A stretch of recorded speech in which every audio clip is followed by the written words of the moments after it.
కోట బాబాయ్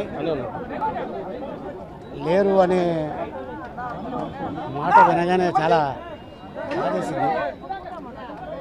ఒక బ్యాంకు ఎంప్లాయీగా, ఒక గొప్ప నటుడుగా, ఒక శాసనసభ్యుడిగా, ఒక పద్మశ్రీ అవార్డు గ్రహీతగా ఎన్నో వందల సినిమాల్లో అద్భుతమైన పాత్రలు చేసిన గొప్ప నటుడు. ఆ తరంలో ఎస్వి రంగారావు గారు, ఆ తర్వాత కైకాల సత్యనారాయణ గారు, ఆ తర్వాత కోట శ్రీనివాసరావు గారు.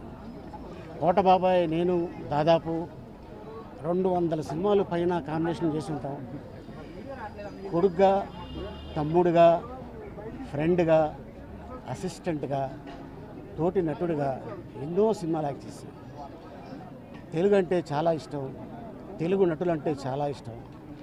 తెలుగు మాట్లాడి అద్భుతంగా చేసే నటులు ఉంటే ఏమయ్యా వీళ్ళకి అవకాశాలు ఇవ్వండి అయ్యా అని చెప్పిన ఏకైక నటుడు కోట శ్రీనివాసరావు గారు.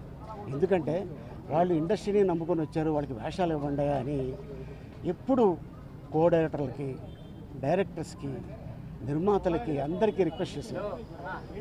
అటువంటి అద్భుతమైన నటుడు ఈరోజు మన మధ్యన లేరు అనే వార్త తట్టుకోలేకపోతున్నా. ఎందుకంటే దాదాపు 35 సంవత్సరాల నుంచి మా అనుబంధం.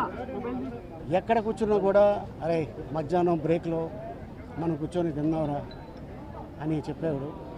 ముద్దుగా తెలుగు ఇండస్ట్రీలో మా బాబాయిని కూడా మేము అన్నిసార్లు పిలిచామో లేదో తెలియదు, కానీ ఈ కోట బాబాయిని మాత్రం కొన్ని లక్షల సార్లు పిలిచి ఉంటాం.